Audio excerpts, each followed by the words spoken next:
Welcome back, HERstorians. I hope that you had a fabulous week. So last week's video, we talked about those coming of ages, all the different decades and generations, all the different rights that we got access to, that we fought for, to become the women in construction that we are today. Who were those path pavers and what were those paths? And we asked the question, what is in them that is also in us? Fortitude, bravery, inspiration. And today I am keeping the promise that I made to you to talk about two of those very path pavers. Now, when I ask people to think about construction, I normally get similar answers. But we know, right, as women in construction, that it isn't always dirt, boots, tools, although very important part to construction. Today, we are going to talk about the role of early labor unions and women's fight for safe work, specifically Mother Jones and Nanny Helen Burroughs. At the turn of the century, construction and industrial labor were very dangerous. There were no workplace protections, no standard wages, and no guarantee of fair treatment, man or woman. Enter the labor movement. Labor unions became a powerful force for change, fighting for worker rights, including the right of women to work safely and earn fair wages. Unions were often male-clustered. Women still found ways to organize, protest, and push for change.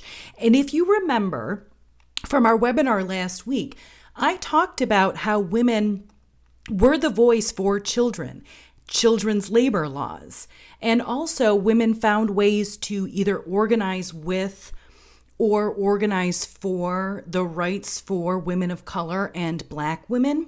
And also, men and women did not organize together during this time. There was no sisterhood in the brotherhood. So I'll start by talking about Mother Jones, pictured right here. Her real name was Mary Harris Jones, born in 1837, passed in 1930. There are few names in labor history that carry as much weight as Mother Jones. And if that name rings a bell, there is a newspaper today called Mother Jones.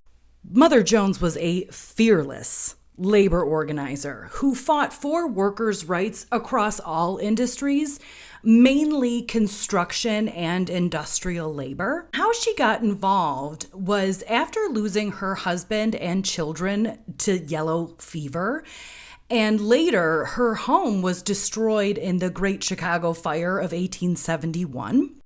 Mary Harris Jones dedicated her life to fighting for workers' rights, especially and most specifically for women and children who were the most exploited. Jones helped organize strikes for safer working conditions, fought against child labor in dangerous trades, and famously said, and this is a quote, "Pray for the dead, but fight like hell for the living." You can imagine she was not always warmly met.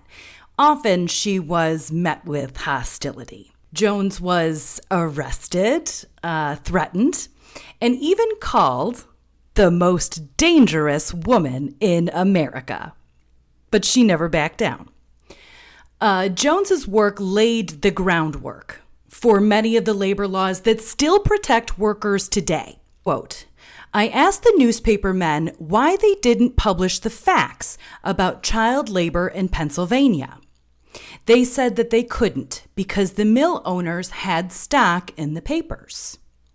She said, "Well, I've got stock in these little children, and I'll arrange a little publicity." On July 7th, 1903, Mary Harris, or Mother Jones, began the March of the Mill Children from Philadelphia to President Theodore Roosevelt's Long Island summer home in Oyster Bay, New York.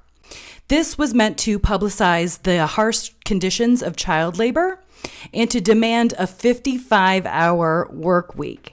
During this march, that was when she delivered the famous speech, which she titled, quote, "The Wail of the Children." Upon their arrival, Roosevelt refused to see them. And while Mother Jones was rallying for safer workplaces, this woman right here, Nannie Helen Burroughs, was fighting for something just as critical: access. Nannie Helen Burroughs was born in 1883 and passed in 1961. Nannie Helen Burroughs was a teacher, an activist, an entrepreneur. Burroughs believed that Black women needed economic independence, and she saw trades and construction as a pathway to that independence, something we in NAWIC still say daily today. In 1909, Burroughs founded the National Training School for Women and Girls in Washington, D.C. At this training school, she taught Black women practical skills, including carpentry, masonry, and mechanical work, fields that were often closed off to them. She remained president of the National Training School until her death in 1961.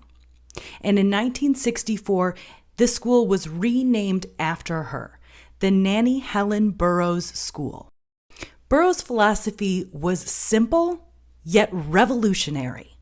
A quote, "We specialize in the wholly impossible." Burroughs rejected the idea that women should only pursue domestic labor, a career path that for so many decades was the only career option for women, and instead encouraged technical and trade-based education that gave women control over their own future. Burroughs is not credited enough for being instrumental in the civil rights movement. She was a mentor to well-known leaders, including Dr. Martin Luther King Jr. Remember what I told you in the first video. Women are the steady drumbeat, even when history books leave us out. And that is why you are taking HERstory class with me. And that was this week's HERstory in Hard Hats. I hope I will see you next week.